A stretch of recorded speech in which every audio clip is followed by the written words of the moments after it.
여러분, 인블리 이러면 여러분들도 잘 아시죠? 원래 본명이 임지현일 거예요. 임지현. 예, 임지현이에요.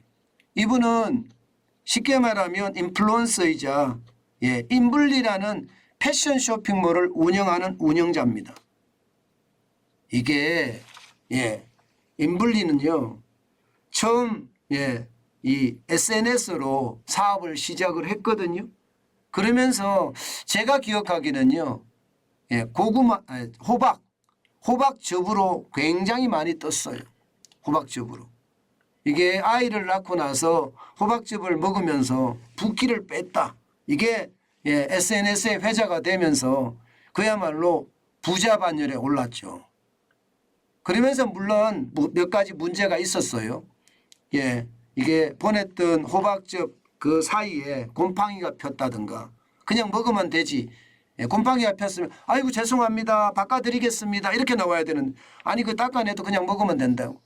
이거는 진짜 소비자를 모르는 우롱하는 그런 이야기였는데 그것 때문에 한동안 잠적을 했다가 다시 나타나서 이제는 패션 쇼핑몰을 하겠다 했는데 이 패션 쇼핑몰도 결국은 말입니다. 결국은 문을 닫게 됐습니다. 문을 닫게 됐어요. 야, 그거를 보면 인블리까지도 이 쇼핑몰이 폐업을 할 정도다. 이러면 쇼핑몰이 진짜 심각하다고 이야기할 수 있잖아요.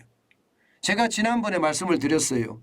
1세대 온라인 쇼핑몰인 힙하퍼, 이것도 지금 지난달부터 쇼핑몰을 중단한다 이렇게 이야기했잖아요. 근데 인블리 쇼핑몰까지도 지금 폐업을 결정을 했다고 하면 지금 상황이 굉장히 어려워진다는 거예요. 굉장히 어려워진다는 거예요. 그만큼 말입니다. 상황 자체가 급변하고 있다. 거리두기가 해제가 되면서 이제는 집콕족이 줄어들고 그러면서 온라인을 통해서 구매하는 것도 확 줄게 된다. 이런 얘기고요. 그만큼 확 줄어들게 되니까 폐업도 엄청나게 늘어난다. 이렇게 이야기할 수가 있는데 무려 그게 줄폐업이 된다는 사실입니다. 실제로도 보면요. 실제로도 보면 폭정한 인허가 대비해서 폐업률이 27%나 됩니다. 인허가 대비 폐업률, 쇼핑몰 말입니다. 엄청나죠? 이 정도면 줄폐업이라고 이야기할 수가 있죠. 인허가 대비 27%니까.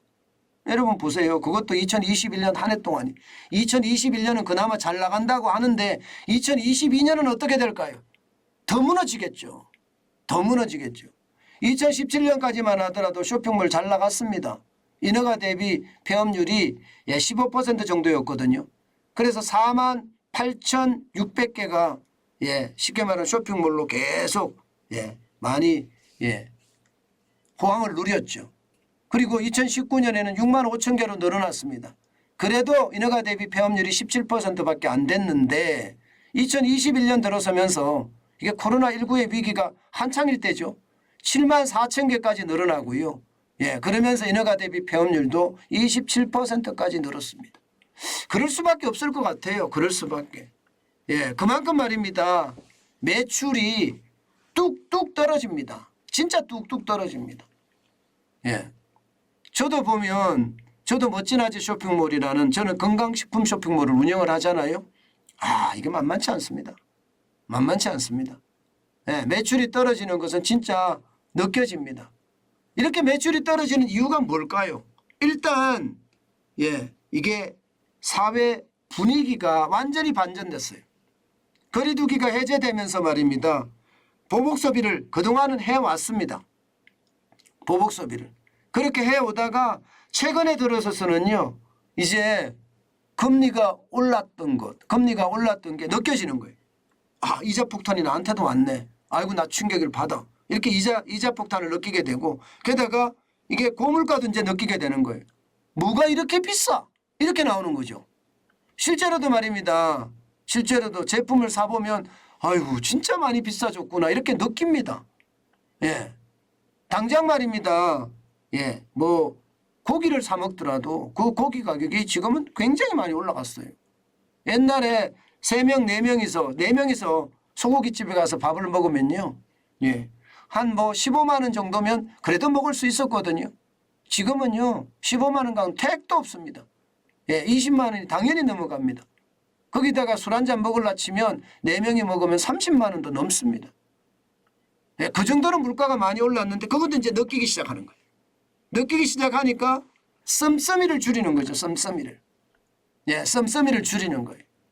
그만큼 말입니다. 소비가 감소되는 걸 보면 확실히 느낄 수가 있거든요.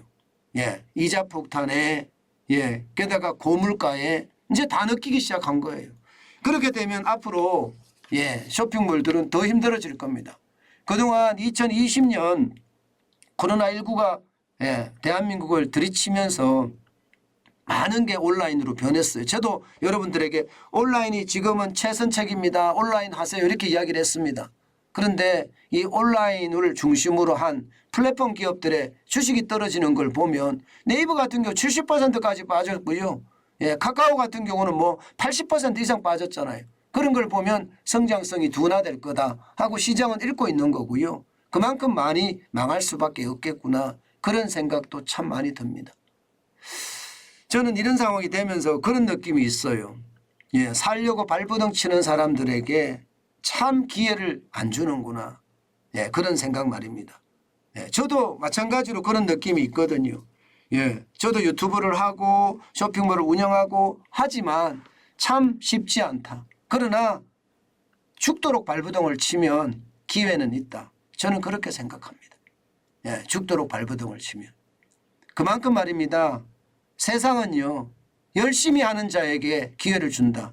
저는 늘 믿는 게 하나 있어요. 하늘은 스스로 돕는 자를 돕는다. 이거 말입니다. 아니 하늘은 스스로 돕는 자를 돕는다 했어요. 스스로 돕는 자. 내 스스로 나를 도와야지 나 스스로 나까지 포기하면 아무것도 못하거든요. 지금 당장 쇼핑몰을 문을 닫는다고 하더라도 나는 포기하지 말아야 되거든요. 예, 그래야지 재기가 가능하다고 저는 생각을 합니다. 예, 때문에 저는 쇼핑몰을 닫는 것보다가 뭐 닫을 수밖에 없는 사람들은 닫아야 되겠지만 좀 축소시켜서 예, 이게 뭐라고 얘기하나 효과, 효율, 생산성, 예, 생산성 대비로 좀 바꾸는 것은 어떨까? 저는 그런 생각 많이 해봅니다. 이제는 내가 혼자 쇼핑몰을 한다는 것보다가 함께 쇼핑몰을 하는 것도 방법이고요.